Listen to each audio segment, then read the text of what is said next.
نام حضرت عمر بن عبدالعزیز ہے۔ تو جب مائیں اللہ سے ڈرنے والی ہوں، تنہائی میں ڈرنے والی ہوں، تو پھر اولادیں ایسی ہوتی ہیں۔ اپنی اولادوں کی تربیت کرو، جب بچے چھوٹے ہی ہوں تو ان کے تصور میں یہ بات اچھی طرح سے راسخ کر دو کہ اللہ دیکھ رہا ہے۔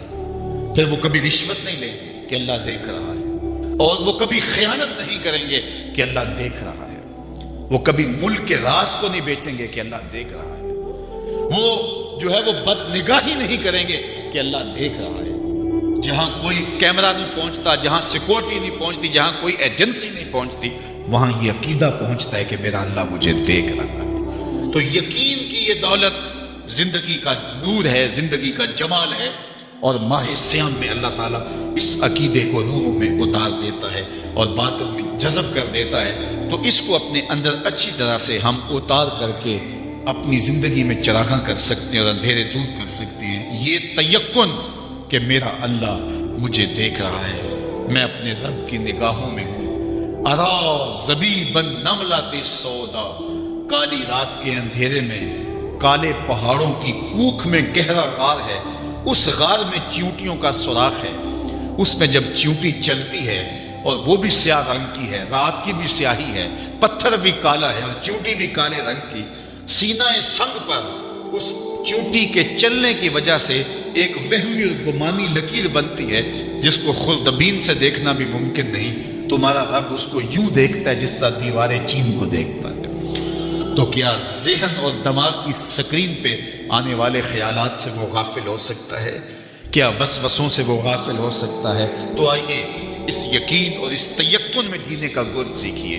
دیکھیے زندگی کتنی نور نلا دور ہو جائے گی کہ میرا اللہ مجھے دیکھ رہا ہے، میرا اللہ مجھے ملاحظہ کر رہا ہے، میں اس کی نظروں سے، اس کی نگاہوں سے پوشیدہ نہیں۔ جب حالات بہت کٹھن ہو گئے مکہ المکرمہ کے اور اللہ کی طرف سے ہجرت کا حکم آنے والا تھا، تو حضرت ابو بکر رضی اللہ تعالی عنہ کو حضور نے کہا کہ اے ابو بکر تیار رہنا، امر الہی کے آتے ہی ہم اس شہر کو چھوڑ دیں گے۔ اور پھر وہ وقت آیا کہ جب کفار نے حضور کے گھر کا محاصرہ کر لیا، آقا کریم علیہ السلام کو معاذ اللہ شہید کرنے کے ارادے سے ارد گرد جمع ہو گئے۔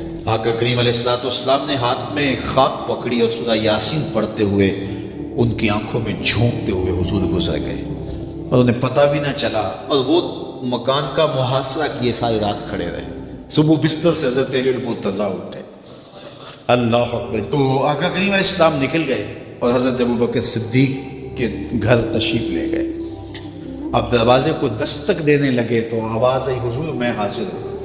حضرت ابو بکر صدیق تیار کھڑے تھے، تو کہا ابو بکر تم تیار ہو؟ کہا حضور آپ نے کہا نہیں تھا کہ تیار رہنا، کبھی ہجرت کا حکم آ سکتا ہے، تو میں تو اس دن سے ہی تیار رہتا ہوں کہ کب حضور آئیں اور جو فرمائیں میں وہی کروں۔ اور پھر وہاں سے لے کے حضور کو وہاں تک گئے، اور جبل سور کی چوٹی پر وہ غار ہے، اللہ اکبر، اس غار میں جانے سے قبل حضور کو باہر بیٹھنے کا کہا، عرض کی حضور ذرا میں غار کے اندر کے ماحول کا جائزہ لے لوں۔ غار کے اندر اترے، پہلے اس کو صاف کیا غار کو، پھر دیکھا جگہ جگہ سوراخ تھے، تو اپنا امامہ پھاڑ کے قمیض اتار کے اس کے ٹکڑے کر کے ان سوراخوں میں کپڑا دے دیا۔ 2 سوراخ ایک روایت کے مطابق اور ایک روایت کے مطابق 1 سوراخ بچ گیا، اس میں اپنی ایڑی رکھ دی، اور پھر آواز دی جان عالم اندر تشریف لائی۔ تو آقا کریم علیہ السلام غار میں چلے گئے، تو سیدنا صدیق اکبر رضی اللہ تعالی عنہ نے اپنی گود میں آپ کا سر رکھا اور حضور لیٹ گئے۔ اللہ اکبر، کیا منظر ہوگا! صدیق اکبر نے حضور کو دیکھا اور جی بھر کے دیکھا، اور ایسا دیکھا کہ کوئی اور شریک بھی نہیں تھا۔ یہ واقعہ حضرت سیدنا عمر سے روایت ہے، کتب سیاح میں ہے، اور حضرت عمر رضی اللہ تعالی عنہ یہ بات بیان کرتے ہوئے رو پڑے، اور آپ کہا کرتے تھے کہ ابو بکر یہ غار والی نیکی مجھے دے دیں اور میری ساری زندگی کی نیکیاں دے دیں۔ اللہ اکبر! تو حضور علیہ السلام حضرت ابو بکر صدیق کی آغوش میں ہیں۔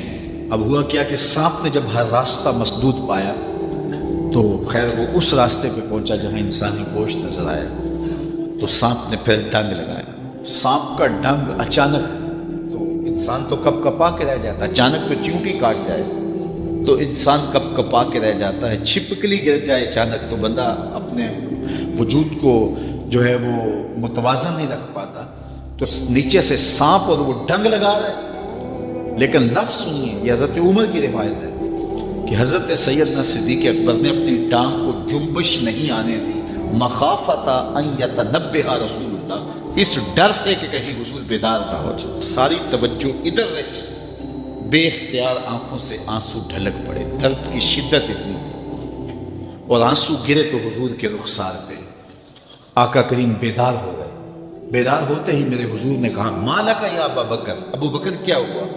تو یہ ہوتی ہے ہنگامی صورتحال۔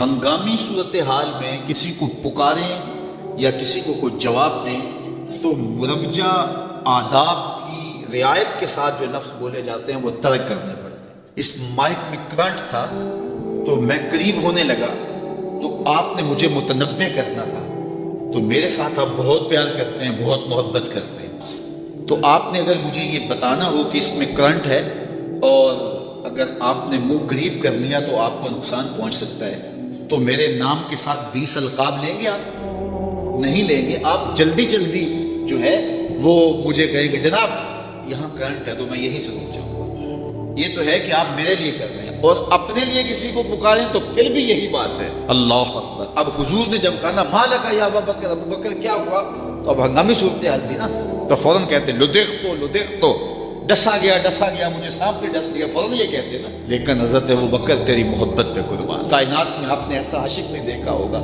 سانپ ڈنگ پہ ڈنگ لگا رہا ہے اور ٹانگ شل ہو گئی ہے، زہر سرایت کر گیا ہے۔ حضرت ابو بکر نے جواب دیا لدغت فداک امی و ابی یا رسول اللہ، حضور میری ماں بھی آپ کے قدموں پہ قربان، میرا باپ بھی آپ کی راہوں پہ نچھاور، مجھے سانپ نے ڈس لیا۔